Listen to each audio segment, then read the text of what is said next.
Ya, saya kira tadi sudah sangat jelas ya, bagaimana, Pak Ivan fakta. mungkin agak digoyang sedikit itunya, Oh, karena dia agak, apa namanya itu, suaranya bisa? agak kurang kurang nyatu gitu. Oke, lanjut. Ya, jadi saya kira sudah jelas ya, fakta, dan indikator yang diberikan, dari, ayat-ayat, kitab suci ya, dalam hal ini tadi Wahyu, itu saya kira sudah dipaparkan sangat elegan sekali ya. Artinya apa? Bahwa, eee, jika menuding Katolik ini dan itu, maka tantangan yang tadi diberikan itu mesti harus bisa dia, jawab dulu. Bahwa, gereja yang, Anda sementara, ikuti, apakah memenuhi atau apakah bisa diaplikasikan pada apa yang, tertulis dalam Skriptura itu. Dan kita lihat tadi bahwa untuk Katolik dalam konteks, eee, saat ini kita sudah lihat bahwa itu sudah terpenuhi, itu sudah tergenapi. Dalam arti kata bahwa gereja yang alkitabiah itu hanya kita temui, kita dapati dalam gereja Katolik. Nah, itu yang, barangkali penegasan yang, bisa saya coba, eee, tekankan kembali daripada apa yang sudah dipaparkan oleh, Bro SSC ya. Kita berbicara tentang bagaimana firman ataupun, kata-kata ataupun, tulisan yang kita, dikatakan sebagai, Skriptura itu, bagaimana digenapi, bagaimana tergenapi, bagaimana diaplikasikan ataupun bagaimana diakomodasikan secara, elegan hanya dalam, gereja Katolik. Sementara demikian, Bro Gian.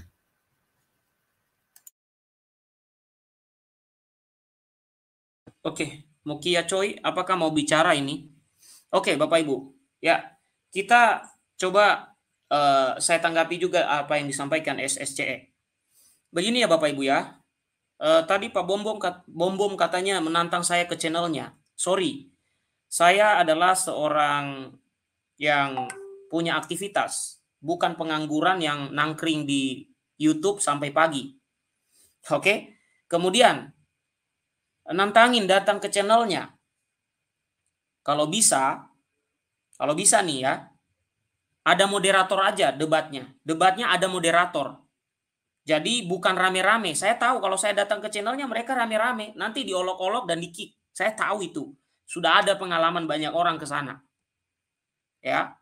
Kalau dia mau datang ke sini, ya kalau nanti sudah selesai statement terakhir dari tayangan ini berarti ya besok. Karena saya ada sekitar 10 potongan dari video mereka yang saya akan tanggapi terus. Ya. Jadi masih ada waktu. Mudah-mudahan di hari libur, ya kalau hari libur kan misalnya malam minggu atau ya malam minggu ya atau Jumat malam ya berarti besoknya hari Sabtu itu masih bisa kemungkinan ya sebelum saya aktif studi itu masih bisa untuk saya hadir atau untuk saya live sampai pagi. Jadi Bapak Ibu untuk tadi yang menyampaikan itu, saya bukan orang yang takut ya. Tapi kalau saya mau diskusi dengan dia, mari kita tentukan temanya apa. Apakah kita bahas tema tradisi suci para rasul yang dibahas di channelnya atau magisterium gereja? Dan kita diskusi secara akademik, bukan keroyokan dengan suara yang seperti membagongkan gitu ya. Itu sih ya semua orang bisa. Oke? Bagi saya tidak ada satupun yang perlu ditakuti kalau kita debat akademik Bapak Ibu. Tinggal saya siapkan PowerPoint saya, mari kita tentukan moderatornya siapa, bahas topik apa, di channel mana. Channel Pak Bombom atau channel saya. Intinya kami ada bertiga di dalam. Ya, diskusi. Itu yang namanya diskusi ya. Kalau saya diundang di sana ada berapa di sana? Ada 20 orang kan? Waduh, suara saya sudah ketutup dengan mereka semua bicara, ya kan? Dan tadi saya ulangi lagi, saya bekerja bukan pengangguran gitu ya kira-kira. Jadi saya live di YouTube ini sebenarnya bukan ya saya atur waktu aja supaya tidak terlalu kosong juga gitu ya. Oke, dengan menyelesaikan terlebih dahulu bagian-bagian pekerjaan yang penting. Kira-kira seperti itu. Ya. Oke, kita kembali ke topik. Mereka mengatakan, mereka menolak tradisi suci para rasul. Mereka menolak magisterium. Kita masuk kepada tradisi. Sekarang saya tanya, siapa yang masih memakai warna putih yang ada di leher? Nah ini saya tunjukkan ya, kolar pastor. Itu tradisi loh. Coba nanti cari di mana dalam Alkitab tertulis kata kolar. Oke, saya tunjukkan dulu. Jadi kita ini, mari kita fair Bapak Ibu, ketika kita ngomong, itu harus kita lakukan. Jangan omong apa di mulut, tapi melakukan. Nih, para pendeta juga masih memakainya. Sekarang saya tanya, di mana paling tidak, ya, nih ya, kalau bom-bom ini menantang saya, ini dulu deh ya, ini nih ya. Ini yang putih-putih ini, ya, dipakai. Ya, dipakai para pendetamu. Anda tahu nggak itu artinya apa? Itu dulu yang kita tanya, artinya apa itu? Sebelum kita masuk lebih jauh. Ini sebenarnya dari mana?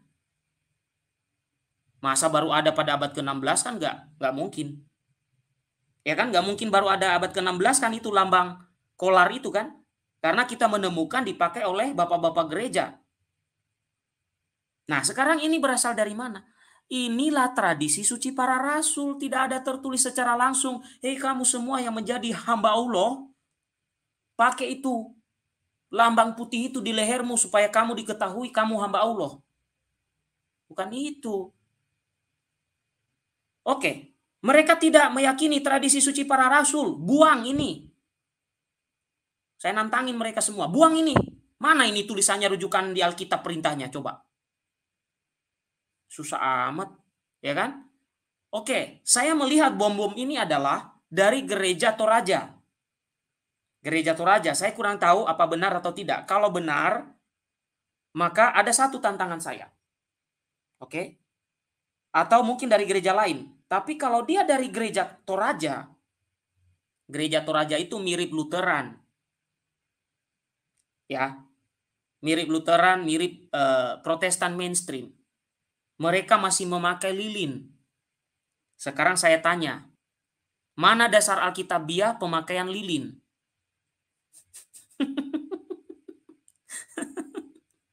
Mana dasar Alkitabiah pemakaian jubah yang kalian pakai itu, yang toga itu loh.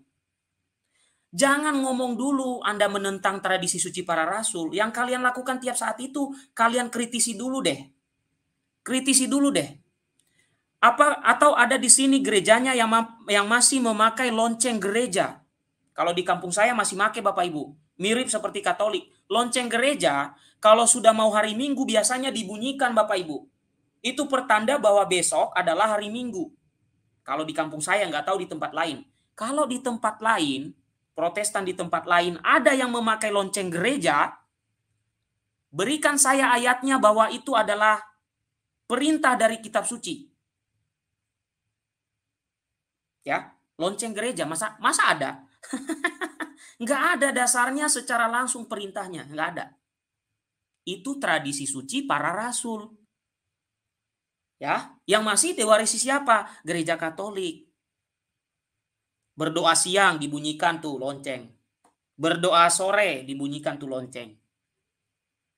Mau hari Minggu, ya biasanya dibunyikan. Bahkan di kota besar Jakarta ada juga. Gereja-gereja besar Katolik di Jakarta masih memakai lonceng itu. Walaupun nggak kedengaran karena suara kendaraan. Tapi masih memakai tradisi suci para rasul itu. Bagaimana dengan kelompok-kelompok yang ngaku-ngaku menentang tradisi para rasul? Kenapa Anda masih memakai hal-hal itu? Tolong dibuang semua. Baru saya yakin Anda semua penentang tradisi para rasul. Oke, saya sambut dulu saudaraku Katsu Katolik. Selamat malam, brother. Halo, brother. Salve, selamat malam. Apa Salve, kabar? selamat malam, saudaraku. Selamat Puji malam Tuhan. untuk AES CE dan Ivan. Ini soalnya saya login dari handphone jadi agak kecil, agak susah baca. Saya juga baru Selamat selesai malam, live. malam Bro Oke, Katsu. Iya, siap. apa kabar? Apa kabar? Jadi lagi ini ya, lagi panas sama negara tetangga nih. Duh, lucu dengernya Ini sih ya. oke. Lanjut. Mungkin ada tanggapan Katsu nih terkait tradisi para ratu Kalau dan magisterium. Ya.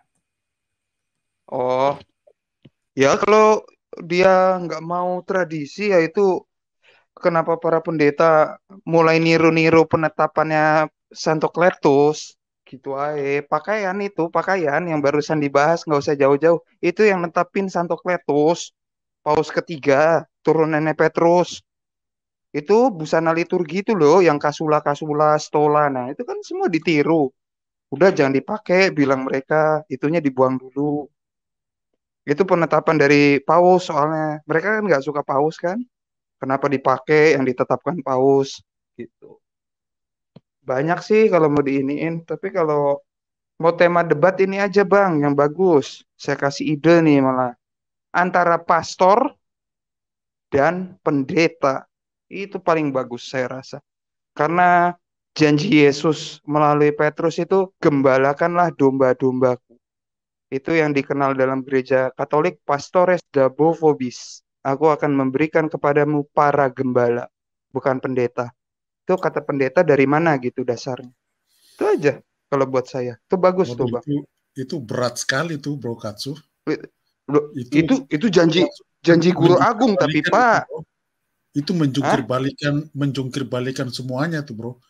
Kok macam saya Iya jadi nggak sayang apa-apa nih, toh. kesian. Artinya bahwa Ya habisnya artinya mereka bisa melihat loh, ini pendeta saya ternyata tidak memiliki dasar apostolik ini. Bisa saja nanti sampai ke sana kan, Bro.